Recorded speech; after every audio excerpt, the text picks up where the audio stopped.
While I was on the road, I received news that my son had been hit by a car while riding his bicycle. Most of his injuries weren't serious, but the doctors worried about his kidneys. Theoretically, I might not have rushed home, but I wanted to be close, and my employer was completely understanding. I flew through the night to reach the hospital. The doctor had assured me he'd be fine, but sometimes unexpected things happen, and I needed to be there. Also, if a kidney transplant became necessary, compatibility testing would be required, and it is better to start that process early. Due to the chaos of packing and booking travel arrangements, I hadn't slept for almost 24 hours. I can never sleep on planes or in airports. When I arrived at the hospital, Denise wasn't there. The nurse at the counter explained she'd gone home to rest, since I wasn't expected until evening. That is when I realized I'd forgotten to call Denise about my change in plans. I'd been in such a hurry that it completely slipped my mind. I asked if there was somewhere I could nap for a couple of hours as I didn't want to leave the hospital. They offered me an empty cot in Nate's room, where Denise had been sleeping. I went in, pulled the curtain for privacy, and fell asleep instantly. I was awakened by a conversation behind the curtain. Still half asleep, I heard the door open and someone enter. It was Denise, talking to Nate, who was sedated. "How is my boy today?" she asked him. "I am so sorry for what you are going through, baby." Then I heard the beep of her pressing buttons on her cell phone, followed by a pause while she waited for someone to answer. I was still waking up and decided to just lie there until she finished her call. What I heard next changed my entire life. "Hello, it is me," she said. I didn't see or hear him, but he said he'd go home straight away. I guess he is already on his way. Who the hell is she talking to? I wondered. I know, but he wants to be here just in case, and I can't tell him he shouldn't get tested. Besides, he might be compatible even though they're not related. What the hell? Of course he agreed to be tested if necessary. He agreed to such things when we chose him as a father, although he probably regrets it now. He looks so much like Henry, but Henry isn't a fool. If another donor is found, and he turns out to be incompatible, he'll begin to suspect. They chose who? Oh my God, who is she talking to? He'll probably do a DNA test. And when he finds out about Nate, he'll suspect Gracie and Danny too, and we know where that will lead. Of course not. I won't let Nate suffer to keep the secret. We'll just have to deal with it. I think I can convince him it was a good idea to test the whole family. That way, if there is no compatibility, Henry won't be suspicious. Okay, I'll let you know if anything changes. Bye. She ended the call and took a deep breath. By then, I was shaking with anger. I stood up and threw back the curtain dramatically. Denise turned sharply, startled to see me. "God, Henry, you scared me." "What, were you doing there, slept?" I replied calmly. "Oh, did you just wake up?" she asked hopefully. "No. I woke up a few minutes ago." "And to answer your next question, yes, I heard every word you said. Who is it?" "Who, dear? Don't be a fool. Who is Nate's father?" "You were his father, dear." "You know what I mean, damn it. Who is it?" "I can't tell you. Can't or don't want to." "Both, probably. It was part of the agreement. But please listen, darling, please. It is not what you think." "What do you think I am thinking? That you cheated on me and deceived me into raising other people's children, because I didn't want to have yours. Did you cheat on me?" "Well, technically, and you hid the fact that the children aren't mine." "Yeah, but... And I've been raising other people's biological children?" "Regrettably, yes, Henry." "So where am I wrong in my conclusions?" "Because I wanted to have your children, dear, but you couldn't give them to me. I know we had problems. But, Henry, you are infertile." She suddenly blurted out. I felt like I'd been punched in the chest. "Infertility? No, it is impossible." "Who told you that?" "I was able to get it out of your mother," Denise said quietly. "What? I don't understand." "Do you remember how before Nate came along, I spent a couple of mornings a week with your mom, just talking over coffee? I mentioned that we were trying to have a baby and it wasn't working out. That is when she told me you had several racing bike accidents when you were young. You got hit in the groin several times, and it left you infertile. She showed me the results of the tests they did on you when you were 16. Jesus, she never told me about this. She mentioned it, but she didn't want to be the bearer of bad news and thought maybe you wouldn't want kids. When she found out we wanted children, She felt bad for what she did, but telling you then didn't solve the problem. So you and she came up with this plan to get pregnant and pass them off as mine. We wanted to give you the kids you wanted, and this seemed like a great way to go. If Nate hadn't gotten hurt, you might never have found out. And the fact that you slept with someone else is just a bonus, right? Who is he, honey, please? I only did this so we could have children. Oh, so you didn't have a good time. No fun and all that. Well, no, honey, I can't say that. Has it ever occurred to you that I might rather have a faithful wife than children, especially ones that aren't mine? But they are yours. You are the only father they've ever known. Only because you and my mother manipulated and deceived me. But it is still true. Who is he, Denise? It is Gabe, isn't it? She hesitated just for a second, and I realized I'd guessed right. No, it is not him. I can't tell you. I promised.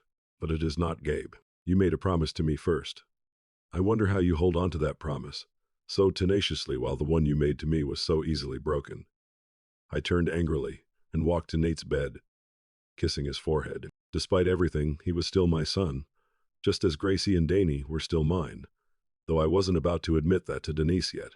With these thoughts, I headed for the door. Henry, where are you going? We need to talk. I turned to her with as much anger as I could muster. I am going to hit Gabe. Henry, no. It is not him. I already told you that. Then give me another name. I can't, honey, but it isn't Gabe.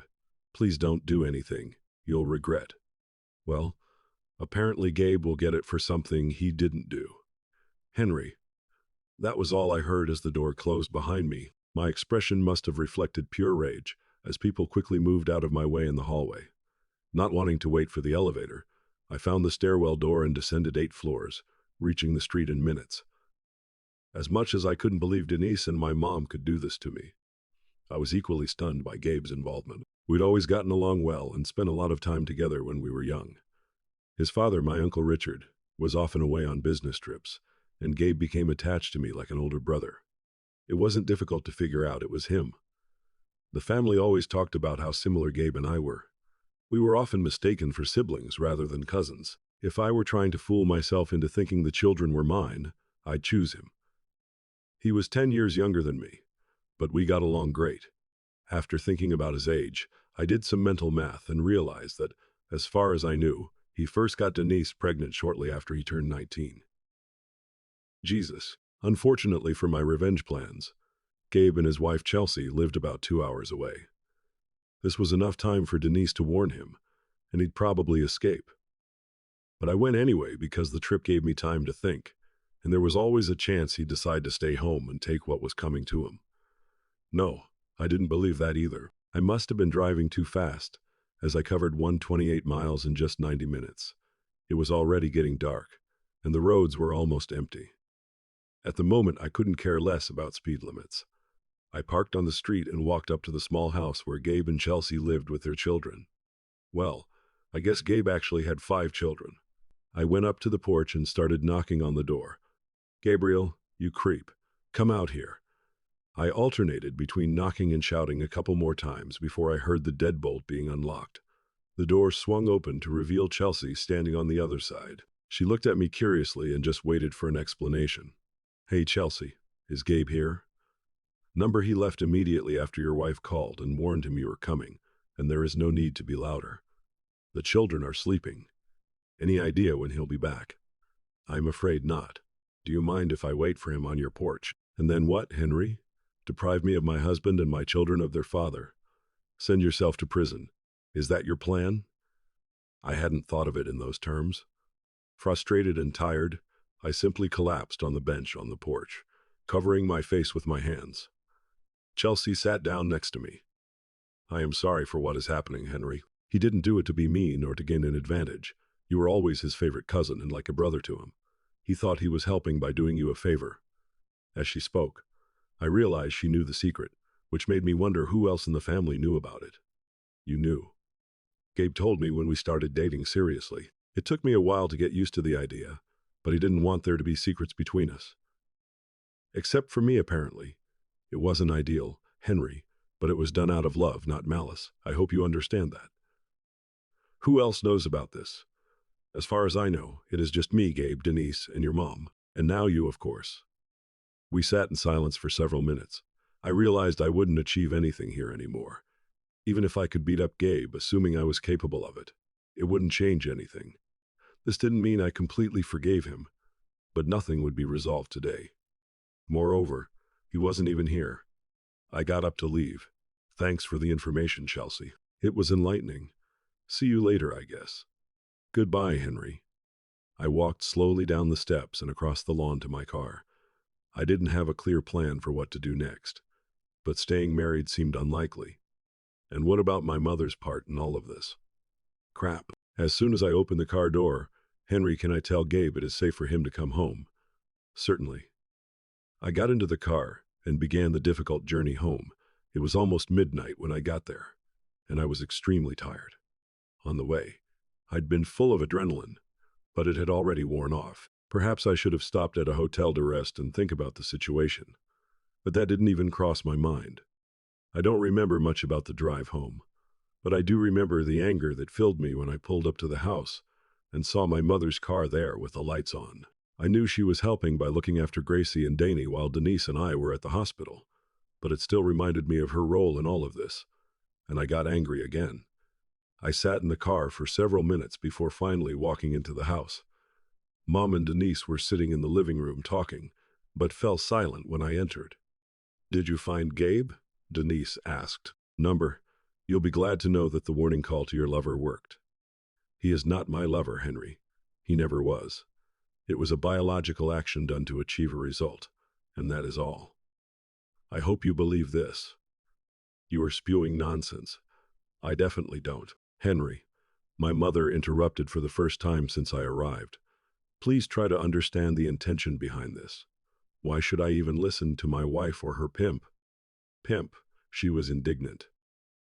"Of course, you sold my wife for a fee. It was grandchildren instead of money. But that still makes you a pimp as far as I am concerned. Now, I am tired and going to bed. Mom, you can take the sofa or my side of the bed. I'll sleep in Nate's room." I ignored Denise's request to sleep in our bed together. I just stripped down to my boxers and got into bed. Despite all the excitement, I was so tired that I immediately fell asleep. The next morning, I woke to find both women sitting in the kitchen, seemingly waiting for me to show up. I poured myself a cup of coffee and felt their gazes burning into my back. Finally, Denise broke the silence. "We need to talk about this, Henry. I guess the time to talk was before you got pregnant with my cousin 3 times. Please, dear, I can't change what was done. We need to figure out how we can move on, really. So I can sleep with some random woman and then come back and say, that is in the past. Seems like a slippery slope. It is not the same, and you know it." "Yeah, sounds like you are using the same logic. Yes, I slept with my husband's cousin and got pregnant 3 times, but that shouldn't matter because it is in the past." "How is that different?" "Because I did it for you." "For me? Are you really trying to convince me that you had sex with Gabe for me?" "No, I had sex with Gabe to have children. The children were for you. Sex with Gabe was just a means to an end. And you didn't want children, right, Mom? You didn't want grandchildren either, right?" My mother chimed in, intervening for the first time that day. "You know that is not true. I really wanted grandchildren, and when I found out about your injury, I was devastated. But over time, I accepted it. I probably should have told you, but I hoped it wouldn't be a problem. And of course, Denise wanted to be a mom. One of the reasons we did it was because she wanted to experience pregnancy and birth. And when it worked once, we did it twice more. I know you are not happy about what we did, but the results were perfect. Ideal. My wife cheating on me is ideal. Okay, not that part, but you can try to make it look any way you want. You cheated on me for your selfish needs and used "I did it for Henry" to justify it. You made a huge, life-changing decision about my life and didn't even consult me. You just decided what you thought I wanted and did it. Perhaps I would have preferred a faithful wife. I would definitely have agreed to adoption. But we'll never know because you made the decision about what you wanted, not me. So there is no need to make excuses." "Okay, honey, you are right. We thought it was a good plan, and we were wrong. But think about where we are now. I love you. The kids love you, and I know you love them too, no matter what. Okay, your love for me has suffered, but I think it is still there. Let's accept what is and find a way to make the best of it. First of all, I would never give up on the children, but you just don't understand. This isn't some small error in judgment. You made a major decision without my consent, slept with my cousin several times, and then lied to me every day since then. This doesn't even take into account that neither you nor Mom thought it necessary to tell me about my infertility. So yeah, let's accept things for what they are, and that is that I am married to a lying, cheating wife, and my own mother is actually on her side. Okay. I understand why you are so upset. Can we at least put this aside for a while and focus on our son's health? Yes, our son, okay. We'll have plenty of time to deal with Gabe once Nate gets better. But I can't promise what will happen if I see him. Just tell him to stay away from Nate's room. After getting dressed, I drove to Denny's to get breakfast before heading to the hospital. I also wanted to pull myself together before going in there. Nate's recovery couldn't have been harder to deal with amidst so much anger and anxiety. When I arrived at the hospital, Nate was alert. We only talked for a few minutes before his fatigue took over, and he fell asleep again. I was impressed with how bravely he was taking everything. I know I had moments of fear and sadness as we went through this process, and yesterday's revelation didn't change that one bit. The next few days passed in a kind of fog. I checked into a hotel to get away from Denise and Mom's constant demands to discuss the situation. My employer was understanding and provided me with FMLA time off. I used sick days and vacation days to maintain income. Luckily, I had a few weeks saved up. One of the things I did in my free time was consult with a lawyer. It turned out that even though I wasn't the biological father, the fact that everyone acted on this assumption, and I was led to believe it gave me the same rights and responsibilities as any father in a divorce. One of my concerns was that I wouldn't have visitation rights with my children if Denise and I divorced. This fear has now been eliminated. I wasn't planning on filing for divorce yet, fearing how it might affect Nate, but I had a different legal plan. I was leaving work a few days later, still staying at the hotel, when my phone rang with a call from Chelsea. I had a feeling I knew what it was going to be about. Yes, Chelsea. Henry, please, child support. For last year. I know you are angry, but you shouldn't do this. What? He slept with my wife and let me raise 3 children, and he gets off scot-free. He avoided me when I went to beat him. What else remains? It won't change anything, Henry. It won't change what happened, and you won't get any money from us. We can't pay what we don't have. You can always deduct it from his salary, Henry. You know, we're already struggling to make ends meet. This money won't make a difference to you, but it is the difference between our kids eating well or not. Even just paying a lawyer would probably bankrupt us. I know you want to punish Gabe, and you probably want me to suffer too, but my children are innocent in this. Don't make them suffer, just so you can punish us. They were all good points. The truth was that nothing would change what had already happened. I was already earning enough, so any money I would receive from them would only be for punishment, and it would be unfair, at least in relation to the children. I really didn't want to do this, and at that moment I realized that I was acting out of anger, hoping to make someone else suffer, which was immature and counterproductive. Obviously, the only one who would suffer the consequences of this was me. I put Chelsea on hold and called my lawyer. Doug, this is Henry Weston. Drop the lawsuit against my cousin. Yes, I know you think this is the right decision. I don't care what you think about it. Just send me your bill. I ended the call and returned to the other line. Okay, I canceled it, satisfied. Yes, Henry. Thank you. It was the right decision. I hope you understand what this means to us. I guess I understand. I also know what this means to me. This is the final nail in my coffin. Goodbye, Chelsea. As I was about to press the button to end the call, I heard Chelsea call after me, asking what I meant. But it seemed to me that it didn't matter. No one seemed to care about what was happening to others, much less what was happening to me. So I doubted she would lose sleep over any decision I made. I returned to my hotel and wallowed in my pain and suffering. I was incredibly hurt by what Denise had done, and as I was going over everything in my mind, a thought occurred to me that had never occurred to me before.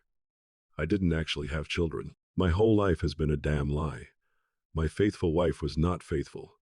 My mother conspired with my wife to force her to have sex with another man and passed the children off as mine after lying about a medical condition. But the hardest blow of all was that my children, including my sweet little Gracie, the apple of my eye, were not really mine. Oh, I still love them, and I understood that biology was just one way to create a family, but now it was different. At that moment, something inside me just broke. I didn't leave the hotel for 5 days. I did nothing for 5 days, except go to the corner store. I lived on prepackaged sandwiches and frozen burritos, washed down with lots of beer. I didn't shave or shower. I received many text messages asking me to call or write something.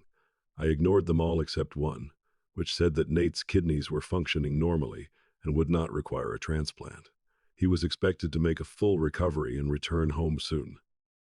As I was trying to sleep that night, I smelled a terrible smell and soon realized it was me. It was 2:27 a.m. when I got up and went to shower. I spent about 30 minutes there and then went to bed for a few more hours. I woke up refreshed, having made a decision. I have lived my entire adult life for the sake of others. I've always had responsibilities to my family, especially to my wife. Now, I didn't have any, at least not to Denise. She did what she wanted, so I was going to do what I wanted. That morning, I called my boss and explained that I would be quitting when my FMLA leave ended. He convinced me to take unpaid leave for the time being, although at that moment, I was sure I would never return. My only responsibility now was to the children, and at that moment I didn't really care about them either. She created them without my participation, so she could maintain them without me. My next stop was the Harley dealer. Oh yes, I was going to buy a motorcycle. I'd always wanted one, but I'd put my desires on hold because I had a family. But not anymore. I'd even taken a course and got certified at a weekend camp a few years ago, so I was going to be driving and living on the road for a while.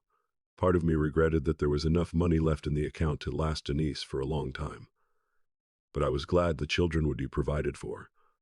The engine roared as I drove slowly down the street. I wore a helmet so none of the neighbors could recognize me. I stopped the motorcycle in front of the house, and before I even turned off the engine, Denise ran outside, screaming for me to get out of her driveway. The look on her face when I took off my helmet was priceless, but she recovered quickly. "What is this thing?" she demanded. "My new motorcycle," I answered. "Oh no, you have to give it back. There is no way we'll keep it." No. What do you mean? No. We discussed this before, and we agreed. No, Denise. You dictated and I agreed. But not anymore. You lost the right to tell me what to do the moment you opened your legs for Gabe. Whatever you told yourself to justify it in your thoughts. Everything you did was cheat and deceive me, and I don't listen to you anymore. Henry, please. I am done. I only came to get some things and to say goodbye to the children. I walked past her and entered the house. She followed me, calling for me to stop and talk. I didn't stop. Heading straight to what used to be our bedroom, I grabbed a few changes of clothes and a toothbrush. Hey, even social outcasts need to take care of their teeth. Are you really leaving? Wasn't I clear? What about work? I quit. You quit? Are you crazy? We have 3 children. How are we going to live now? Correction. You have 3 children? I don't have any. And the days of supporting you and your lover's children are over. Guess you'll have to find a job. Okay. I know I was rude.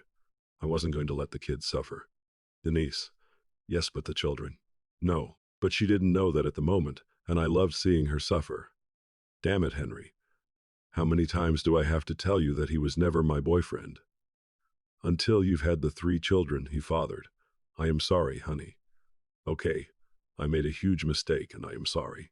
But other than that, we had a wonderful marriage. I love you very much. We have to find a way to get over this. Please don't break up the family, Henry. This made me angry. Don't put this on me, Denise. What did you think would happen when I found out about this? There are ways to start a family other than the way you did it. The only reason for doing it your way was to hide my condition from me and so that you could experience pregnancy. No, that is on you and your pimp, not me. Okay, all my mistakes. I am a terrible person. But honey, please let me try to fix it. How can you fix this? It is not like I could have 3 children with another woman even if I wanted to. And I am certainly not going to stoop to the level of revenge by cheating. So please, Tell me what you can do. I don't know. I just know that I don't want to lose you. Believe it or not, I love you. And I really did have the best intentions. Okay, maybe my own wants and needs influence my decisions. That is who I am now, I see. But you have to believe that it wasn't done maliciously. The problem is that I don't know what to believe. And even if I believe what you just said, I am not sure it will change anything. You still did what you did, and nothing can change that. So I am leaving, not forever, but for a while. I'll call the kids when I can, but only for the children. For now, I am going to say goodbye. I left enough money in the account so you'll be fine for a long time. Thank you. I headed to Nate's room. He was resting while Gracie and Danny played quietly. They always got along well, and I was glad they would support each other. The conversation went predictably, with tears on all sides. I assured them that I loved them and would come back to see them as soon as I could. When all was said and done, I got ready to leave, but not before Nate asked to talk to me alone for a minute. I took the younger children out of the room and sat on his bed. I know what is going on, Dad. What do you mean? I am not stupid. I heard it all when everyone thought I was sedated. Cousin Gabe is my biological father, isn't he? You don't have to worry about such things. Dad, I have a right to know. You are right. You have a right to know. Yes, he is. I mean, I don't have the DNA to prove it, but that is what I was told. What about Gracie and Danny? So I understood. That is what I thought. It is not what it seems. It seems like Mom had sex with Cousin Gabe many times. Isn't that what husband and wife should do? It is difficult. But yes, that is usually the case. Is that why you are leaving? Because we're not your children anymore? He spoke without emotion, matter-of-factly. I was again amazed at how mature he seemed, how well he handled such mature subjects. Perhaps a brush with death will do that to you. Hey, you will always be my children. I didn't go through all those diapers, sleepless nights, and skinned knees to lose you when you finally became interesting. No, I am leaving, because I need to decide what to do. I understand that, but I don't understand why Mom did what she did. We'll have to talk about this another time, champ. Right now, your mom and I have something to work on, and it is personal. Dad, are you going to handle this? That was the $64,000 question, wasn't it? I don't know, buddy. Right now, I just don't know. Okay, Dad, just don't forget about us. Never. Gracie and Danny hugged me one last time before I walked out the front door. Denise hugged me too, but unlike the kids, I didn't hug her back. I was still so angry at what she did that even the slightest affection lost its appeal.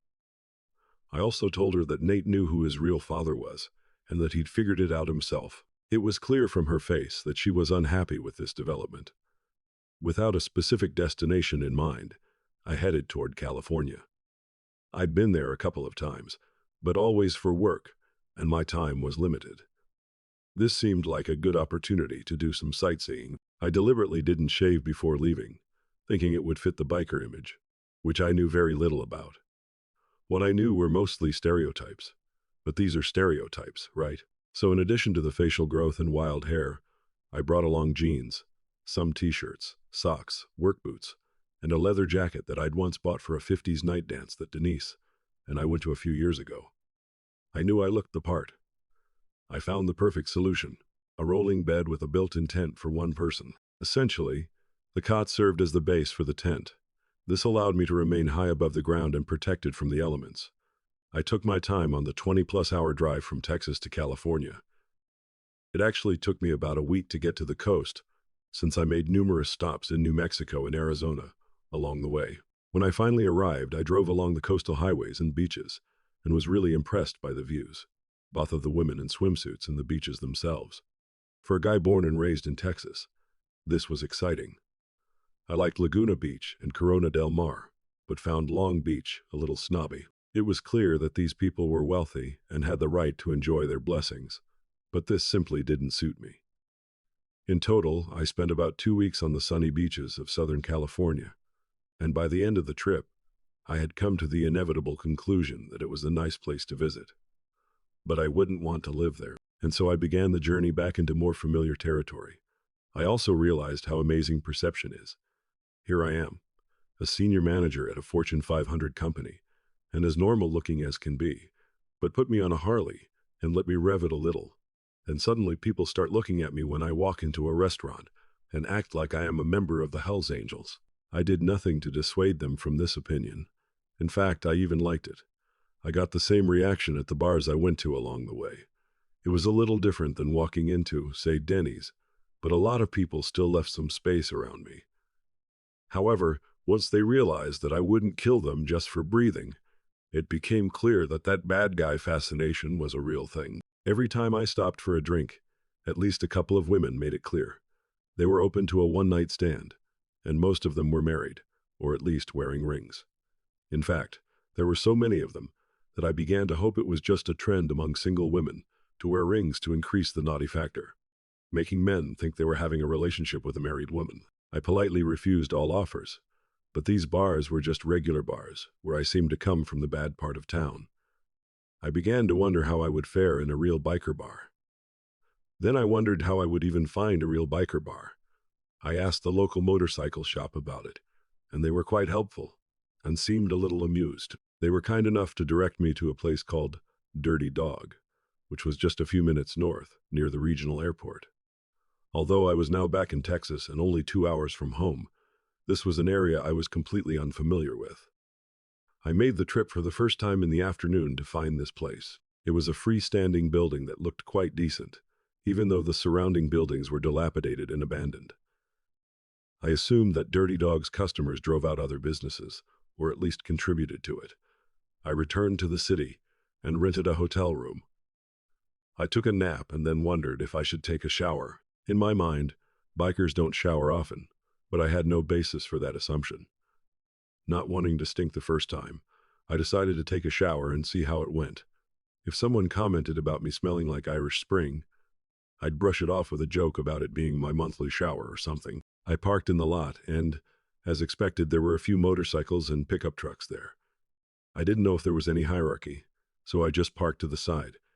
Again, I was relying solely on assumptions and stereotypes. I walked through the door and caught a few glances my way, but I clearly wasn't interesting enough to hold anyone's attention. I walked up to the counter and simply ordered a beer, trying not to stand out. I sat down at a small table nearby, and looking around the room, noticed a woman watching me. She was about 35, with long straight brown hair that went down just above her hips. She wore jeans and boots, a black t-shirt, and a regular denim vest. She was sitting with a guy who was the epitome of a biker, from his leather vest to his dark eyes and massive muscles. I tried to act casual, just a guy drinking beer. I soaked up the atmosphere, if such a word fits such a place, and from time to time I glanced at the brunette. Every time, she was still looking at me. To be honest, it was a little unsettling. I was the only one in the establishment who sat alone, and I had no idea how to change that or become one of them, so I didn't do anything. After about 15 minutes, during which the lady's eyes barely left me, she said something to the guy she was sitting with, then stood up and walked toward me. She wasn't wearing makeup, but she didn't need it. She was quite naturally attractive. Maybe not a model, but quite pleasant to look at. She sat down in another chair without a word. She looked at me for another 30 seconds. "Accountant," she suddenly said. "Sorry," I asked. "Are you an accountant? Number dentist?" "No, not a dentist," I replied, starting to have fun. "Why these questions?" "Well, you are definitely not a biker, so I figured you were having a midlife crisis, and guys like that are usually accountants or dentists or something like that." I stopped laughing, but she didn't seem to notice. "Failed the test, huh?" "Not at all," she laughed. "I get it. Thanks for the reality check," I said, and headed for the door. She grabbed my hand and turned me back toward her. "Hey, wait, I didn't mean to send you away." "No, you were just trying to humiliate and shame me. It worked out great." I freed myself from her grip and walked across the bar to the door. It probably wasn't that far, but at that moment it seemed like an eternity. I was sure everyone in the establishment was looking at me and quietly mocking me. At least it was quiet. I walked to my motorcycle, swung my leg over, and just sat there for a minute. Never before had I felt like I didn't belong anywhere. Before I could put the helmet on, I felt hands on my shoulders and the weight of the bike get heavier as someone sat down behind me. I had no doubt who it was.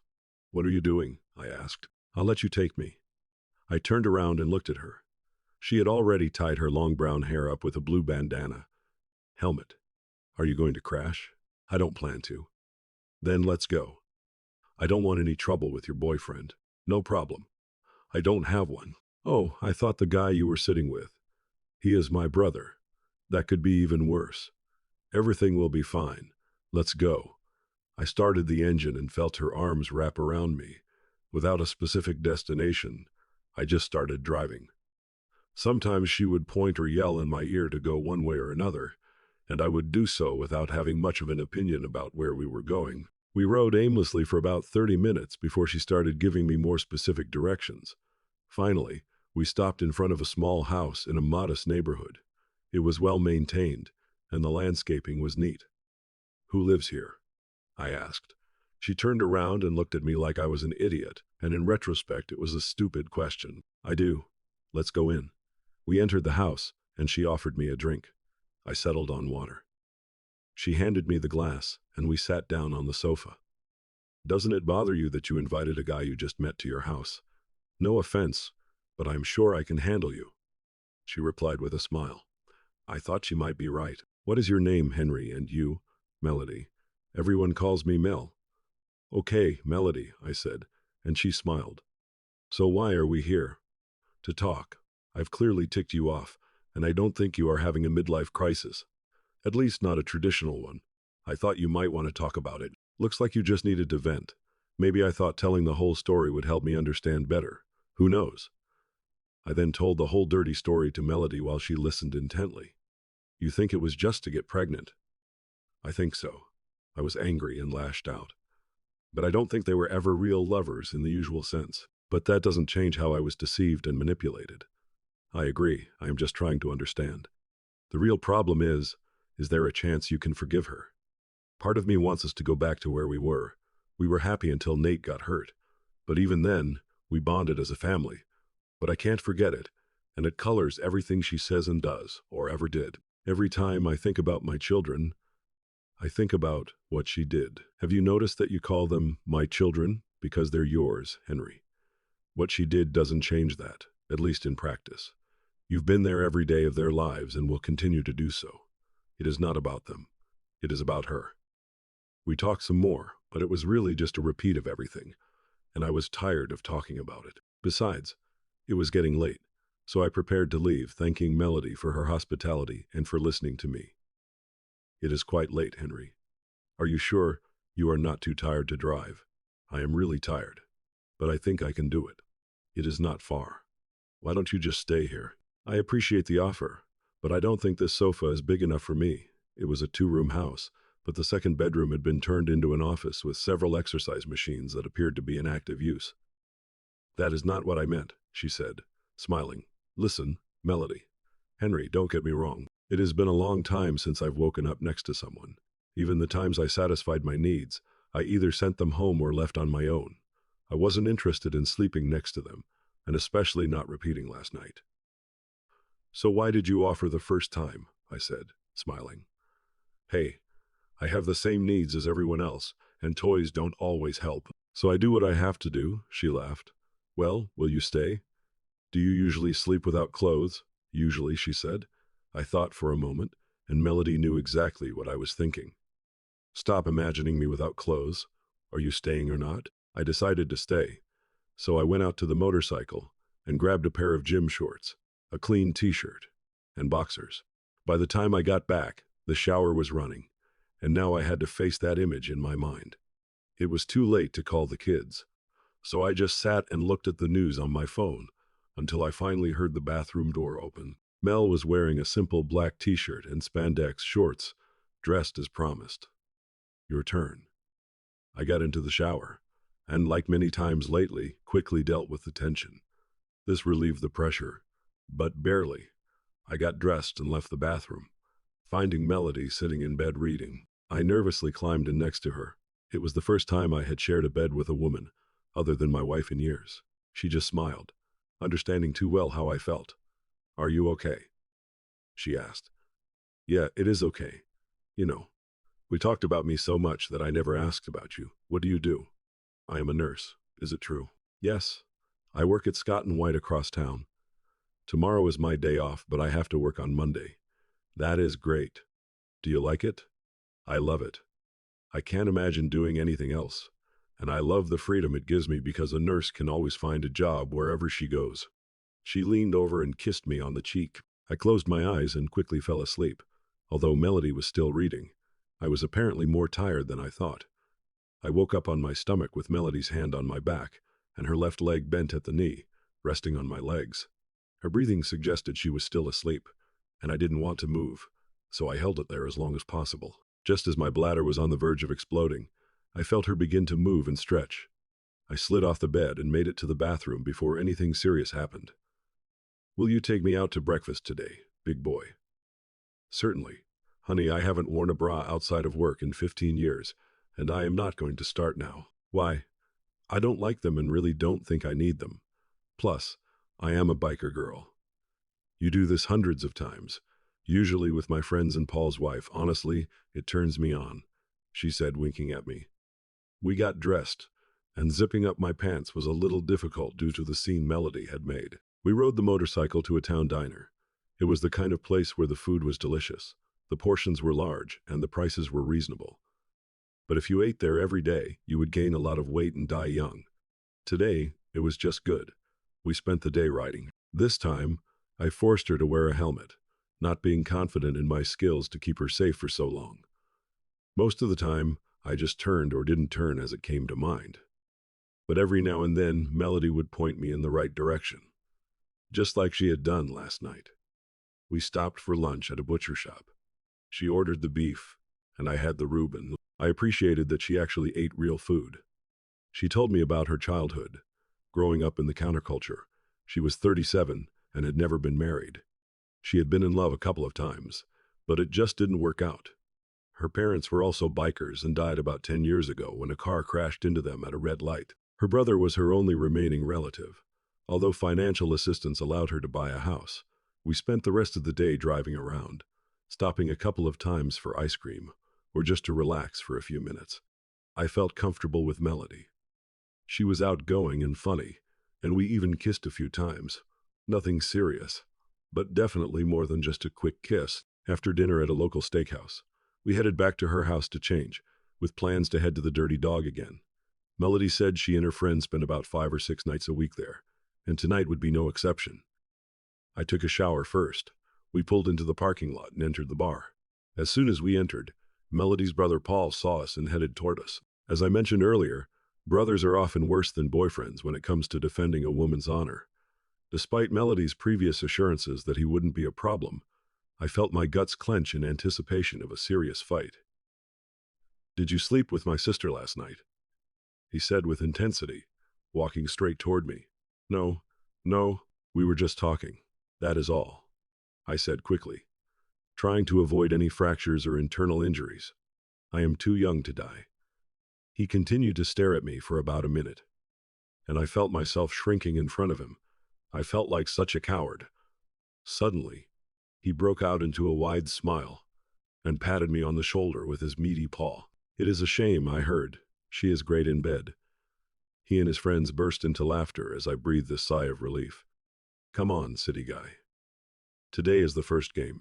At the table, Duke, a beer for my guy at my expense. The group continued to laugh happily as they headed toward the pool table at the side of the room, while I tried to catch my breath and stop my body from shaking uncontrollably. Melody came up to me and took my hands in hers. Are you okay? I will be. Did you know he would do that? Not specifically, but Paul likes to make jokes, so I am not surprised he pulled something like that. I am really sorry, she said, trying not to laugh. I just shook my head and smiled as I took her hand and walked toward the pool table. Once again, we woke up in the same bed. This morning, we woke up spooning, my right arm wrapped around her waist and my hand resting on her stomach, separated only by the cotton of her nightgown. I slowly pulled myself free and used the bathroom, returning to a now awake Melody lying in bed waiting for me. I used it, she said mysteriously. Have I? I asked, wondering if she meant what I was thinking. Your warmth? What else? She responded, but with a smirk that suggested my initial guess was correct. What time are you at work today? 7 to 7, Monday through Friday.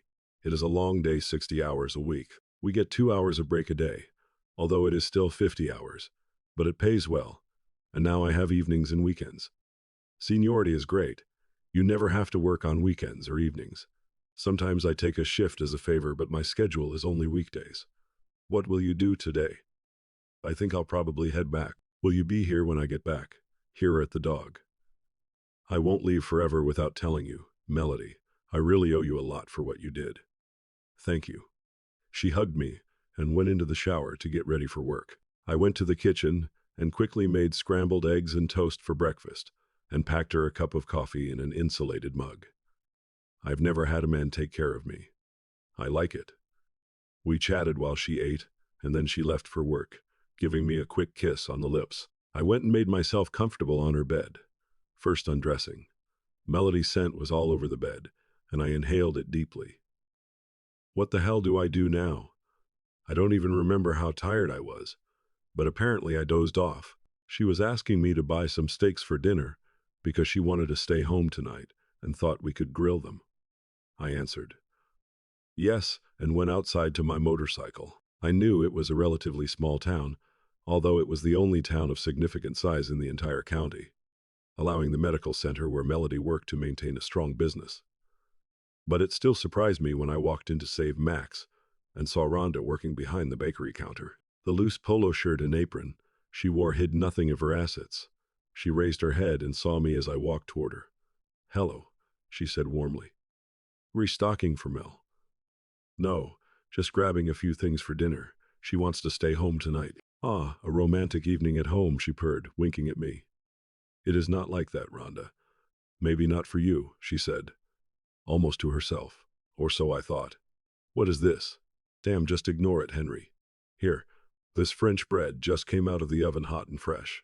Have a nice evening." I was obviously rejected, and it seemed like Rhonda had let the talk of the town out of the bag, if I understood and interpreted her correctly. I thanked her for the bread and moved on to get the rest of the menu. Plus, I replenished some of the breakfast items we had run out of. By the time Melody walked through the door, I had already rubbed and marinated the steaks, and soon they were on the grill. I'd also bought some pre-made vegetable skewers that I threw on the grill next to a pot of canned beans.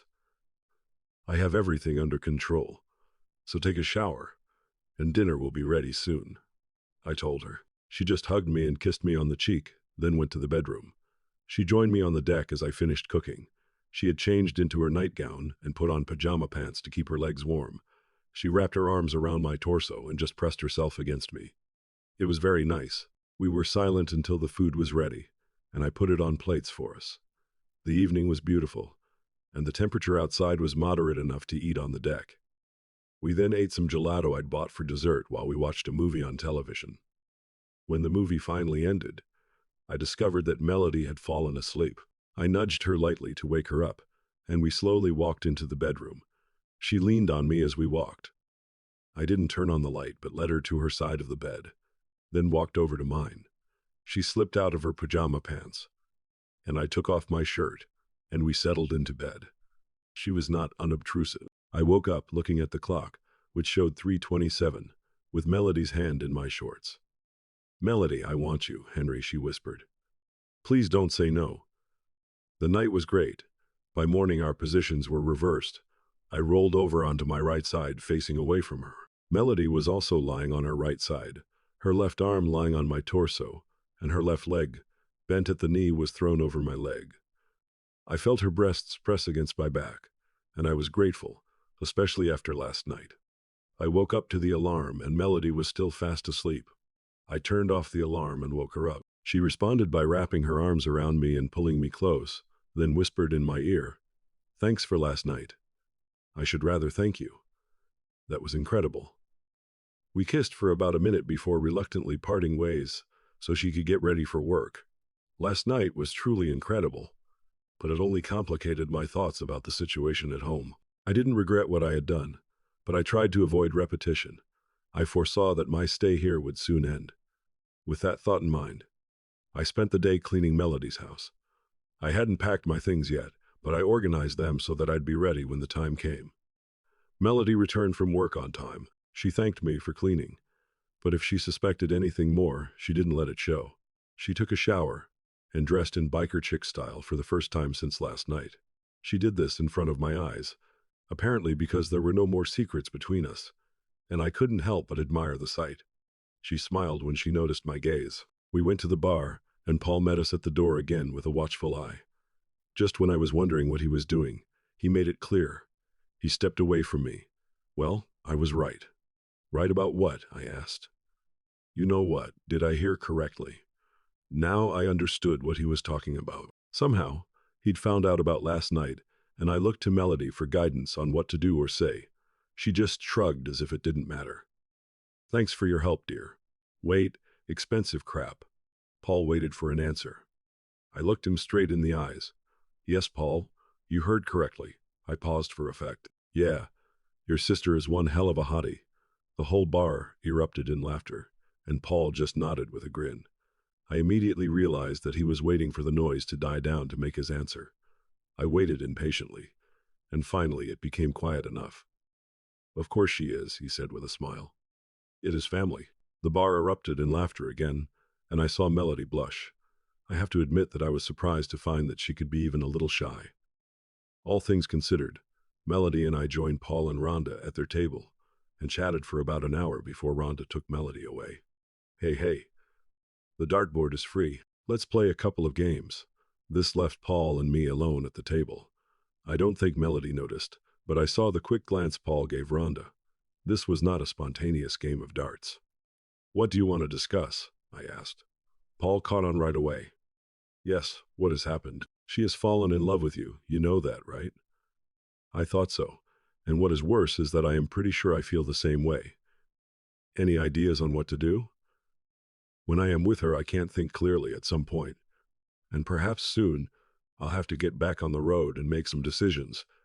If this doesn't work, I can't even afford to think about it, Paul. If I start thinking about what to do with Denise, I am not sure I'll be able to handle it.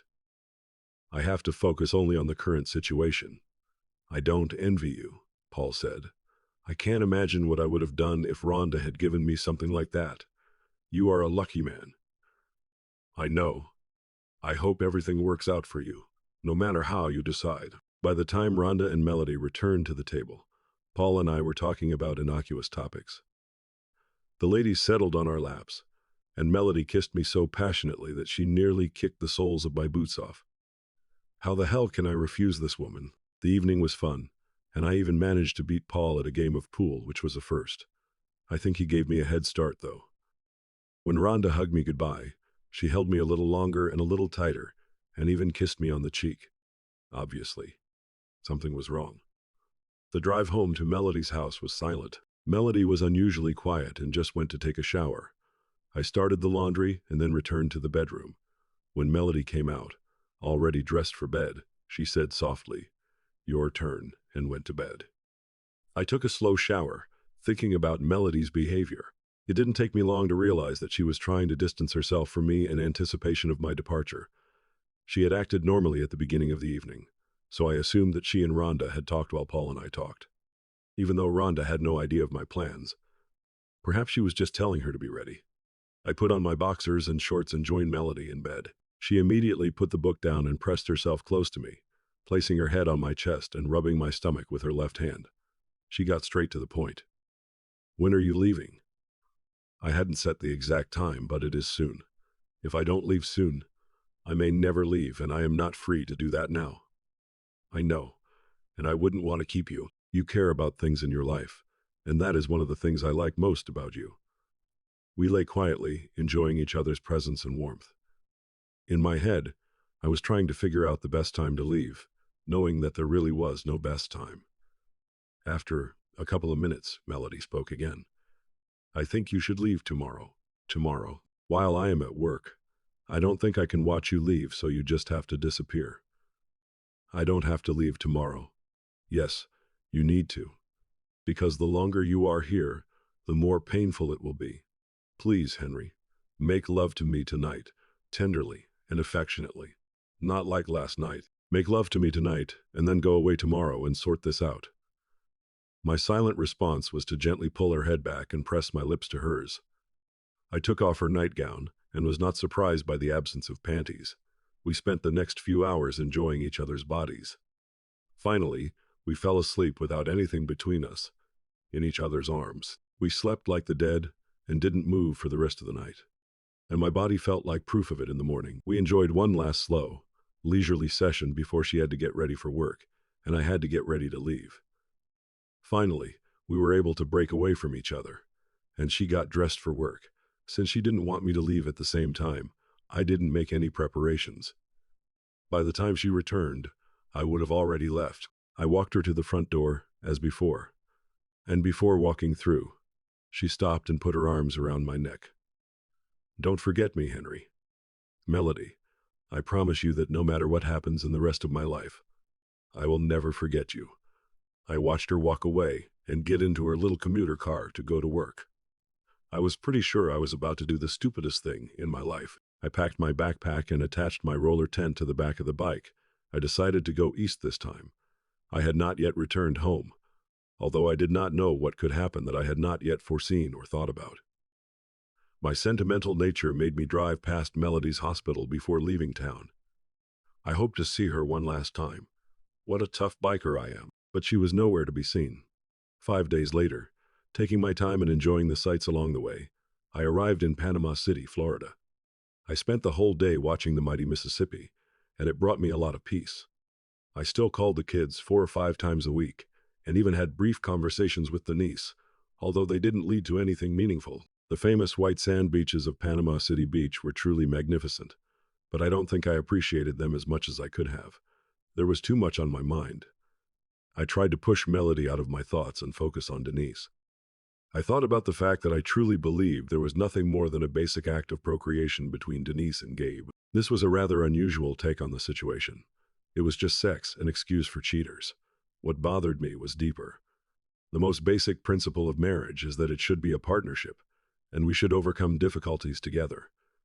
But when Denise faced a serious problem, she decided to team up with my mom to find a solution, and left me in the dark. That solution involved having sex with my cousin multiple times until she got pregnant. Then she did it twice more. If it weren't for Nate's injury, I probably would never have known about it.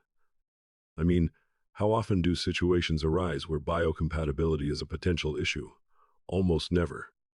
Which is why she was so close to getting away with it. And part of me wishes she could have done it so I could continue to live in ignorance as they hoped without knowing the truth. But now I know, and I will never forget it.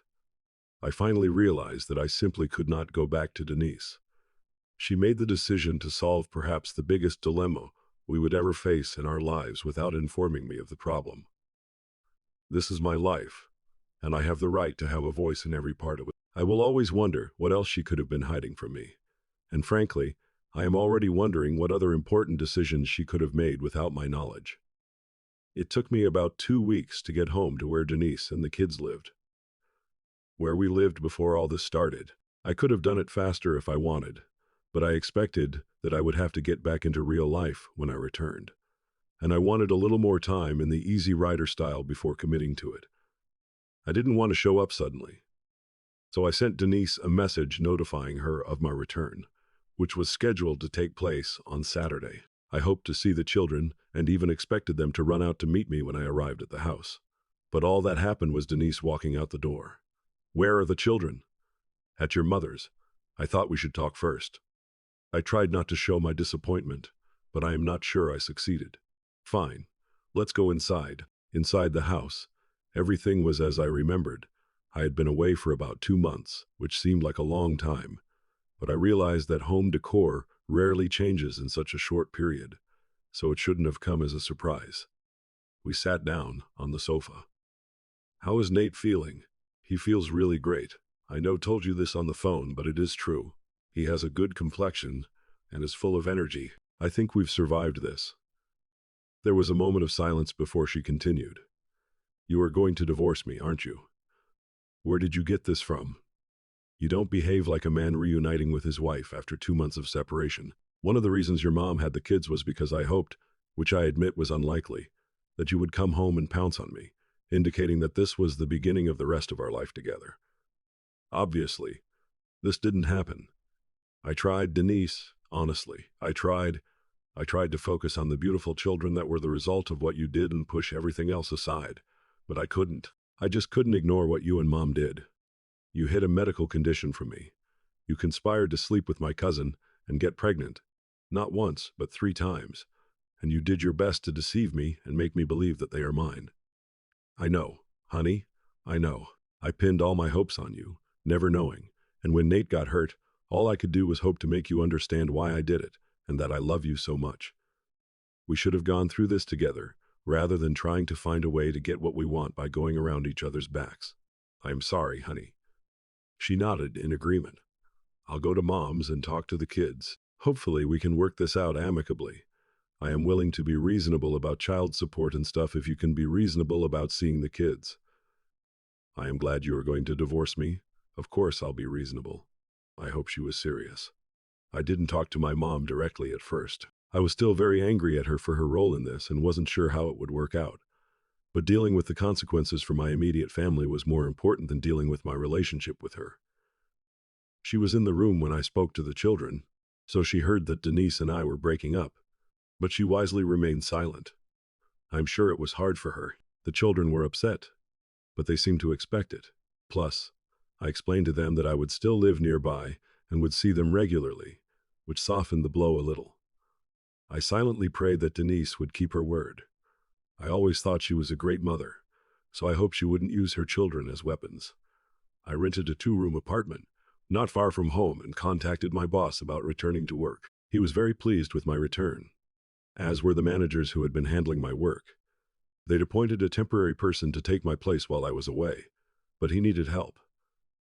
Denise and I used the services of a lawyer friend to file for our divorce, and it actually went very peacefully. I was a little surprised, but I guess Denise accepted the consequences of her decision with more grace and responsibility than I expected. There were a few things that required negotiation, but nothing that couldn't be easily resolved. You might expect that I would immediately go to Melody as soon as the divorce was finalized. But you would be wrong. It is not for lack of desire, but I had just ended a 16-year marriage, and it didn't seem fair to jump into another relationship right away. I wanted to be sure that this wasn't a rebound relationship, or that I wasn't just clinging to it like a lifeline.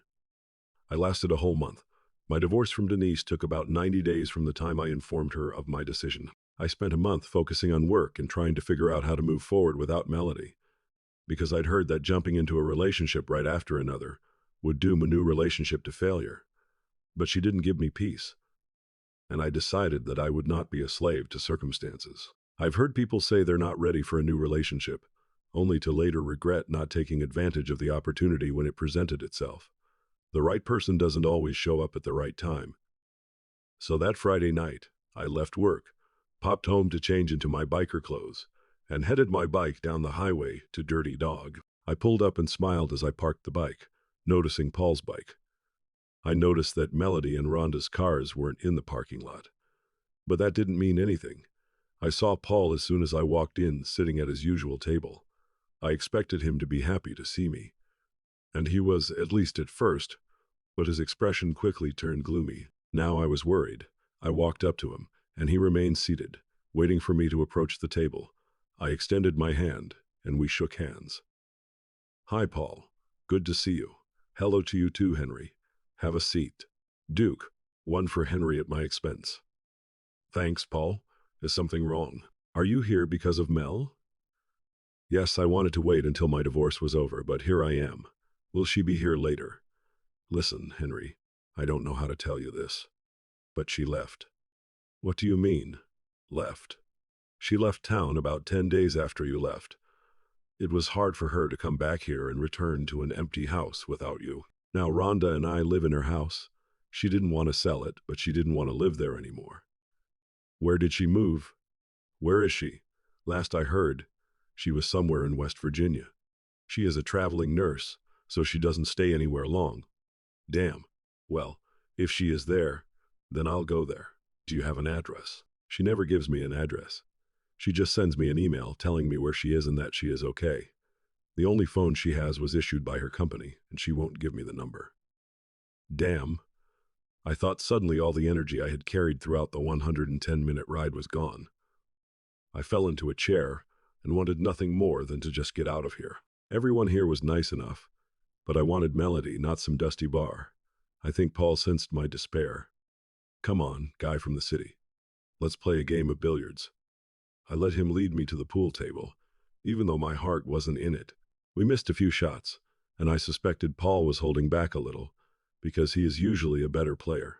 I was about to challenge him, but I decided I appreciated his concern, so I said nothing. We were in the middle of our second game when the door opened, and I would have been shocked if Melody had walked in. It is funny how your brain works. Since I wasn't expecting to see her, I didn't recognize her at first. Just as it clicked in my brain that it was her, I saw her gaze across the room until she fixed it on me. I couldn't help but look at Paul, silently waiting for an explanation. He smiled at me with a sly smile. I made up everything, he said. I decided to deal with it later. By the time I looked at Melody again, she was already running toward me. I prepared myself for her to jump into my arms, which is exactly what happened. I saw your motorcycle outside, she said breathlessly. I knew you'd come back for me. Our lips met again. If you want to go home early to get to know each other better, I don't think they can wait, Paul replied. Duke, just clean up after yourself later. No more words were needed. I placed Melody's feet on the floor, and we walked down the dimly lit hallway that led to the restrooms, storage room and Duke's office. We walked into the office, and I turned the lock. We had sex, obviously. We have a lot to talk about, I said. For now, let's just relax and have fun. Melody grabbed some disinfectant wipes from a nearby drawer and wiped down Duke's desk. In the floor, I must have had that look on my face because she knew what I was thinking. Yes, Duke's office is used for this quite often. And no, this is not the first time I've done this. I promise that from now on, it will be none other than you, honey. None of us are virgins, so don't worry. Never apologize for what you did before we met. We got dressed and checked our appearance to make sure it wasn't too conspicuous. It is not that everyone didn't know what we did, but there was no point in talking about it openly. The looks on everyone's faces when we reunited with Paul and Rhonda made it clear that there would be no secret. That sounded fun, Rhonda said as we sat down. Did you hear us? I asked. Honey, in case you haven't noticed, Melody isn't exactly quiet, she replied. Melody blushed a little, but I suspected she was well aware that she was in for a verbal display. After all, she had done this before. I just smiled. Denise had never liked public displays, and I found myself enjoying my fame. After we alternated between love and sleep for the next few hours, Melody and I discussed the logistics of us moving in together. The truth is, although we had only known each other for a week, and although it was an amazing week, it was still just a week. We were wary that neither of us should make major changes immediately. We started with our places of work. Her hospital was slightly closer to my area than her home, leaving about 90 minutes of actual travel time to my office. We also looked at the long term. There were many hospitals in my city that she could have worked at, given the city's large population, but my office was where it was, and that couldn't be changed. So first, we found a compromise. We rented a small 3-room house about halfway between our jobs, providing less than ideal travel conditions for both of us. But we decided that 6 months together should be enough time to make final decisions. Paul and Rhonda moved into Melody's house, which was actually planned before I came on the scene, in case Melody decided to move out. The extra bedroom in our rental house was, of course, for visits from my children, although it was a situation I wasn't looking forward to. Nate knew the reality of things, and Gracie probably understood it too, but Danny was too young to fully grasp it. In any case, my cohabitation with another woman, so soon after divorcing their mother, would have caused some emotions, and it was impossible to avoid. I found an unexpected ally in handling this situation, Denise herself. She told me that she was sad and disappointed by my decision, but she understood. She wanted us to remain friends so we could co-parent effectively, and she made sure we presented a united front to the children. She didn't really like Melody when they first met, but over time, they developed a friendship. Melody turned out to be a wonderful stepmother, and over time, became very close to the children, earning the nickname Mama Mel. We eventually moved closer to the city and the kids, and Melody took a job at a nearby hospital. She had lost some of her comfortable schedule, now working evenings and weekends, but she didn't hesitate. Over time, Melody and Denise became very good friends. It wasn't unusual if I came home to find them by the pool together, drinking white wine and sunbathing. It was almost surreal. This didn't bother me at all. I didn't mind spending time with Denise, and I didn't hate her. I just couldn't be married to her after what she did. But I didn't feel any malice in her actions. It was just bad judgment.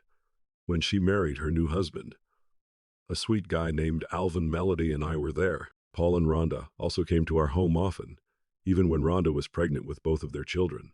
The situation with my mother was still a little unclear.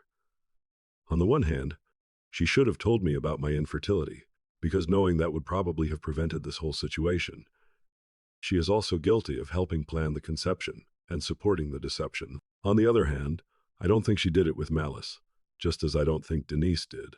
They took risks and failed, but they weren't trying to hurt me. So while the relationship will likely never be the same, we are slowly trying to rebuild what we can. The same can be said about my relationship with my cousin Gabe. We were close as brothers, but all this changed our relationship. I can go to the same events, like family gatherings, and not want to beat him up, but that is where it ends.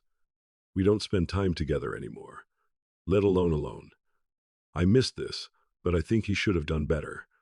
His wife Chelsea is fine. I understand the position she was in and that if she had said anything, it could have ruined her own marriage. So I have completely forgiven her. In the end, everything worked out. Maybe not in the best way, but definitely better than I expected after that phone call. That changed my life.